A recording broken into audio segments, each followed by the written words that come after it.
Green chicken chops ಮಾಡುವ ವಿಧಾನ. ಒಂದು ಗಟ್ಟಿ ತಳದ ಬಾಣಲಿಗೆ ಆಯಿಲ್ನ ಹಾಕ್ಕೊಂಡು ಅದಕ್ಕೆ ಹೆಚ್ಚಿಟ್ಟಿರೋಂಥ ಸಾಂಬಾರು ಸೊಪ್ಪು, ಪುದೀನ, ಹಸಿಮೆಣಸಿಕಾಯಿನ ಸೇರಿಸ್ಕೊಂಡು ನೀಟಾಗಿ ಫ್ರೈ ಮಾಡ್ಕೊಬೇಕಾಗುತ್ತೆ. ಫ್ರೈ ಆದ ನಂತರ 4 ಮೀಡಿಯಮ್ ಸೈಜ್ ಈರುಳ್ಳಿನ ಚಿಕ್ಕ ಚಿಕ್ಕದಾಗಿ ಹೆಚ್ಚಿ ಸೇರಿಸ್ಕೊಬೇಕು. ಇಷ್ಟನ್ನು ನಾನು 3/4 kg ಚಿಕನ್ಗೆ ಮಾಡ್ಕೊತಾ ಇದ್ದೀನಿ. 3 ಬೆಳ್ಳುಳ್ಳಿ, 1 ಇಂಚಷ್ಟು ಶುಂಠಿ, 1 ಸ್ಪೂನ್ ಮೆಣಸು ಇಷ್ಟನ್ನು ಪೇಸ್ಟ್ ಮಾಡಿಟ್ಕೊಬೇಕು. ಈರುಳ್ಳಿ ಸಾಫ್ಟ್ ಆದ ನಂತರ ಅದಕ್ಕೆ ಟೊಮೊಟೊನ ಸೇರಿಸ್ಕೊಬೇಕಾಗುತ್ತೆ. ಟೊಮೊಟೊನ ನೀಟಾಗಿ ನಾವು ಸಾಫ್ಟ್ ಆದ ನಂತರ ಫ್ರೈ ಮಾಡಿಕೊಂಡು ನಂತರ ಚಿಕನ್ನ ಆ್ಯಡ್ ಮಾಡಿಕೊಂಡು ಚಿಕನ್ಗೆ ಸ್ವಲ್ಪ ಉಪ್ಪು, ಸ್ವಲ್ಪ ಅರಿಶಿನ ಸೇರಿಸ್ಕೊಂಡು ನೀಟಾಗಿ ಫ್ರೈ ಮಾಡ್ಕೊಬೇಕು.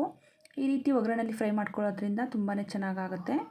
ಮಸಾಲೆನ ಇವಾಗ ಸೇರಿಸ್ಕೊಬೇಕು. ಶುಂಠಿ, ಬೆಳ್ಳುಳ್ಳಿ, ಮೆಣಸು ಪೇಸ್ಟನ್ನು ಸೇರಿಸ್ಕೊಂಡು ನೀಟಾಗಿ ನಾವು ಮಿಕ್ಸನ್ನು ಕೊಟ್ಕೊಂಡು ಸ್ವಲ್ಪ ನೀರು ಹಾಕ್ಕೊಂಡು 2 to 3 ಮಿನಿಟ್ಸ್ ನಾವು ಒಗ್ಗರಣೆಯಲ್ಲಿ ನೀಟಾಗಿ ಫ್ರೈ ಮಾಡ್ಕೊಬೇಕು.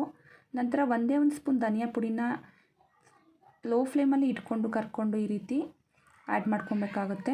ಬೆಚ್ಚಗೆ ಮಾಡಿಕೊಂಡು ಈ ರೀತಿ ಮಾಡ್ಕೊಳ್ಳೋದ್ರಿಂದ ತುಂಬಾ ಟೇಸ್ಟಿಯಾಗಿರುತ್ತೆ. ರುಚಿಗೆ ತಕ್ಕಷ್ಟು ಉಪ್ಪು, ಕನ್ಸಿಸ್ಟೆನ್ಸಿ ನಮಗೆ ಹೇಗೆ ಬೇಕೋ ಹಾಗೆ ನೀರನ್ನು ಹಾಕ್ಕೊಂಡು ನಾವು ಚಿಕನ್ನ ಬೇಯಿಸ್ಕೊಂಡ್ರೆ finally green chicken chops ghee rice ಜೊತೆ ಸವಿಯಲು ಸಿದ್ಧ. ತುಂಬಾ ಟೇಸ್ಟಿಯಾಗಿರೋಂತಹ ಚಿಕನ್ ಚಾಪ್ಸ್ ರೆಡಿಯಾಗಿದೆ.